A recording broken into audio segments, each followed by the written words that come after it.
Today's video is sponsored by Squarespace. Over the years, printing has been such a big part of my photography process, and for a really long time, I used to handle it myself at home. But a few years back, I decided to get rid of my printer, focusing less on print sales, starting to do a lot less volume, and just outsourcing to a lab made more sense. But recently, I've decided I want to get back into it, get set back up at home. But going out and buying a brand new professional printer can be pretty expensive. And there's also so many older used ones out there on the market that it kind of feels like a shame to not try and pick one up and give it a bit of a second life. So today I want to share the process that I went through doing that, including the different options out there to look for, what I narrowed it down to, things to keep in mind and look out for when shopping for a used printer, and then we'll take a look at the model that I ended up with. I actually just went and picked this up last night. I haven't even had time to clean it or anything.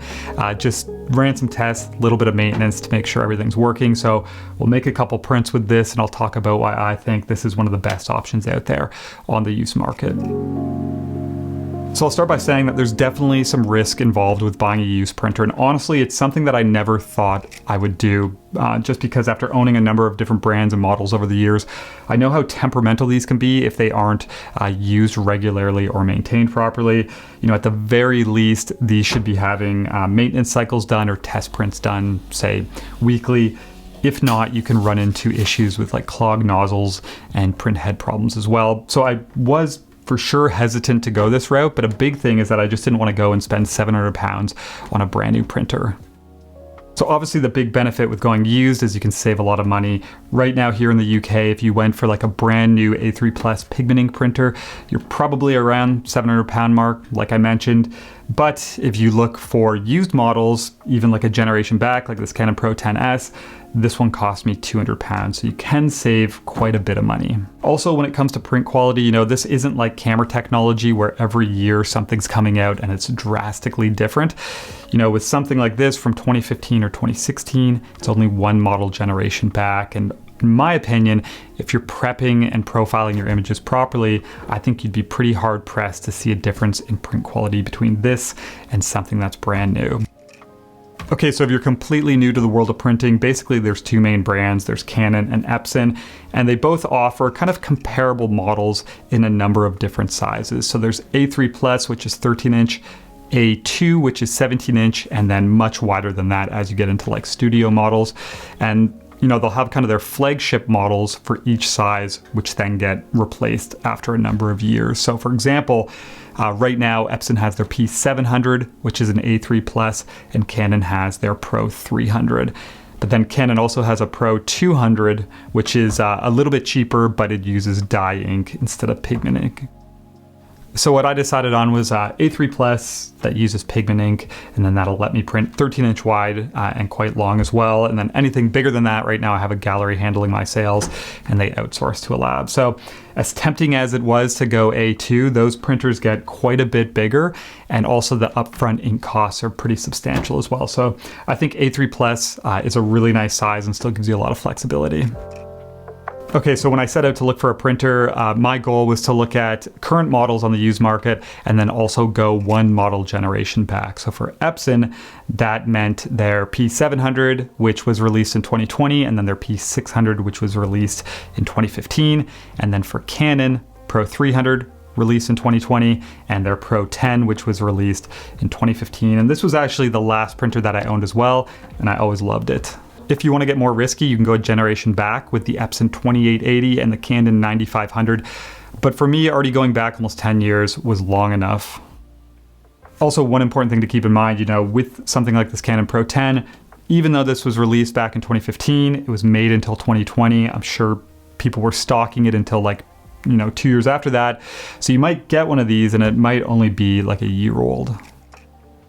Okay, so when you're shopping for a printer, there's a couple important things to keep in mind. Number one, probably the most important, is to look for something that has been used regularly and maintained properly.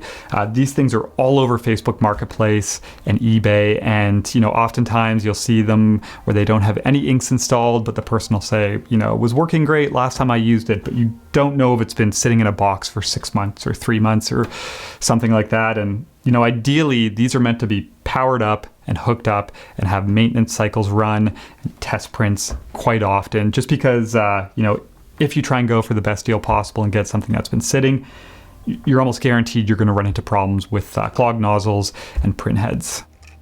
All right, the second important thing, at least in my opinion, I'm sure some people will disagree, but I would only look for a printer that's been using the OEM inks, not third-party inks. I think what happens a lot of the times is people buy one of these and then they go to do their first ink replacement and they realize it costs a ton of money.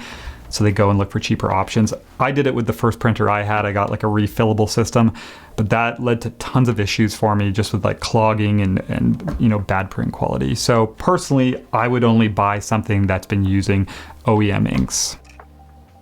Okay, and then the last thing to keep in mind is just how much ink comes with the printer you're buying. Like I said, it can be pretty pricey to replace the inks, and you might find a crazy deal out there, which you think's a good deal, but by the time you factor in new ink, it might not be worth it. For example, when I was shopping for this, I saw a Canon Pro-1000. I think the person wanted £400 for it, but it needed a complete new ink set, which costs £550. So that's £950. Right now you can go and buy a brand new Canon 1000 for £1,000. So you're pretty much equaling out. So obviously replacing the ink isn't a big deal, but just make sure you're factoring in the cost of that to the purchase price as well. Okay, next up, we're going to take a look at this thing. I'll give you the rundown. We'll make some prints with it, but just have to take a quick second to talk about the sponsor of today's video, which is Squarespace. So I've been using Squarespace for a number of years now, and what I've always loved is just the simplicity, ease of use, and also the quality. And at the start of this year, I decided to do a complete website refresh. I used their blueprint builder for this, which allows you to build your site from scratch, but also gives you really helpful features and tools like different page layouts and designs, and also font pairings and color palettes. And then also, since buying this printer, I've started to work on a new print section for the website. Again, so easy to do this just using some of their different pre-made store layouts and helpful tool options. So for me, there's just so much value in using a website platform like this where I can easily add things and expand as my business grows. So check out squarespace.com today, sign up for a free trial, test it out, and when you're ready to launch, you can use my link below to save 10% off your first purchase of a website or a domain. So the printer that I ended up with, as mentioned, is the Canon Pro-10s. And this is 13-inch wide by, I think, 26-inch long it can print. And it uses pigment inks and it has 10 cartridges. And there's a few reasons I decided to go for this one. The first thing is that, like I said, this was the exact printer that I used to own. So I was very comfortable with it. And also very, very happy with the print quality out of this in the past. But the second thing is that this was the kind of most reliable or least temperamental printer that I ever owned. I had a couple Epson models before this and they weren't bad, but for whatever reason, it did seem like I ran into more issues with them when it came to like clogged nozzles or having to do extra cleaning cycles and things like that. The third thing is that there seems to be quite a few of these out there for pretty good prices. So I ended up buying this in my local town here off Facebook Marketplace and paid £200. This was the original owner. They'd used it very little and they'd only ever used original inks in it. It had just been put away in storage, so I didn't know what the ink levels were, but I figured even going and buying a brand new ink set, which is just over £100, that put me up around the £300 mark, which I felt like was still pretty good. So I got this home last night, plugged it in, kind of crossed my fingers, checked the ink levels, and it turns out they were anywhere from like a third to a half full. It did have an empty yellow cartridge, so I had to order one of those off Amazon before I could do any tests. That arrived this morning. I installed it, did a nozzle check, and it turns out that everything was perfect. The nozzle check even tells you the print history, and it turns out that this printer hasn't even done 50 sheets, so it's pretty much brand new. I'm pretty happy with how it all turned out. So yeah, other than those tests, I haven't done any actual printing with it. I ordered this kind of cheaper semi-gloss paper off Amazon with my order as I wait for some other stuff. So yeah, I think we'll jump on the computer. We'll print out a couple pictures. I'm gonna take this and go and install it back over in its home over there. And we'll take a look what the prints are like, and then we'll wrap this up with a few final thoughts. Okay, I found 3 images that we're gonna print. This will give us a nice kind of idea of things. I'm not gonna run through the entire prep process just because I've done this a number of times. I'll prep one really quick. And these are also just, smaller test prints on kind of a cheaper paper. So I'm not too concerned about getting the absolute best out of these. So we'll just do this one quick. We'll open this up in Photoshop. These are all in the Hasselblad CFV 100. So a little bit overkill for an A4 size paper. but we'll go and we're gonna size these down to, I think, 7.5 on the short edge. And then I'm gonna do 600 for the resolution, just because I've read that the Canons are either 300 or 600. That's their native DPI that they print at. So we'll go 600. And then I'm just gonna quickly go and sharpen this. So I'll duplicate that layer. I'm gonna go high pass, probably at 1, and I'll change that to overlay. Honestly, I think that's probably fine. That sharpened it up nice.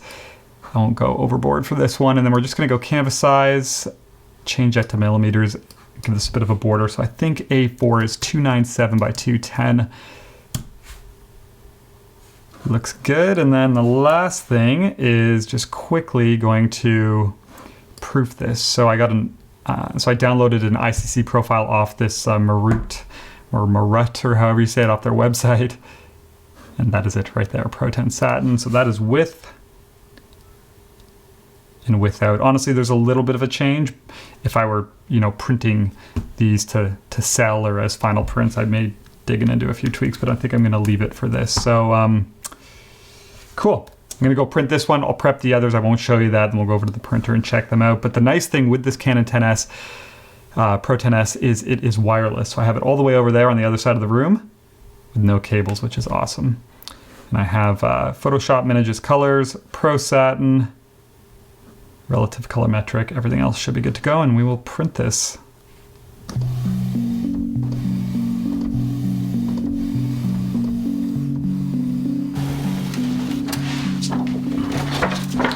Okay, so prints are done, and yeah, honestly, they look really nice. This paper actually looks pretty good too. I was kind of knocking it because it's a bit more affordable, but the prints themselves, yeah, they look good. The colors are great. And there's I'm not seeing any weird lines or streaks or anything, so that's nice to see as well. Because I mean, obviously, like I said, you go and buy a used printer, there's always going to be a little bit of a risk, but with this one, just replacing that cartridge and doing that nozzle check, it didn't even need a cleaning, and it looks like it's working perfect. So that's really cool to see. But I mean, just honestly being able to print again at home puts a smile on my face. I've been doing a bunch of printing recently with Whitewall. I did some videos on the channel, but more just a few select images and building out a little bit of portfolio work. But just even being able to print recent work as it's made. This was from a few months ago, or even using something like this paper, A4 size, to kind of build out some work prints for other projects moving forward. But having that ability here with a home setup, yeah, honestly, I'm pretty excited about that. It's been a while, it's been a few years, so it's nice to be set up again at home. And yeah, cool to see that this somewhat of a bargain printer is working really nice. Okay, so the last thing I want to talk about is just printing at home and the cost of it, and if it's something you should do or not. So obviously there's the upfront initial investment of buying a printer, but I went and kind of calculated what my printing costs are going to be without kind of taking this into account. So the paper I'm going to use is Canson Prestige 2 13 by 19. That works out to, I think, around £4.20 per sheet. And then I found the running costs of this printer on Red River Paper's website. Awesome little breakdown. And they said it's roughly around £2.70 worth of ink for each 13 by 19. So roughly around £7 per print is what it's going to cost me. Again, not taking into account the investment in the printer itself. And I went and kind of searched a bunch of different labs, and on average, a 13 by 19 print on a nice paper was anywhere from, say, 18 to 26 pounds plus shipping. So, there is a cost savings doing it at home yourself, but also just having kind of complete control and really being able to dial in your workflow so you can get nice, consistent results. But I will say, and I've said this in the past, I think printing at home is something you should only do if you have figured out a purpose for it. These are really meant to be run consistently, like I've mentioned a number of times. And if you buy one and you just let it sit, it's basically just going to burn through ink as it does its maintenance cycles and as you do checks and things like that. And it's going to just end up costing you money. So I switched to using a lab once my volume went down, but now that I've decided I want to kind of ramp things back up, it makes sense for me to buy into a print system again. So anyways, if you have a purpose for it, there's nothing better than getting your own setup at home and being able to print your work consistently and just see these images that you're making off of a screen. So anyways, I hope you enjoyed this one and that it kind of inspires you to look into the used market. Like I said, there is a bit of risk involved, but I love the idea of, being able to pick one of these up that are, on Marketplace, that are maybe just sitting in someone's storage or that they aren't using anymore, and giving it a second life. Anyways, that's it for this one. Hope you enjoyed. Thank you for watching, and I'll talk to you soon.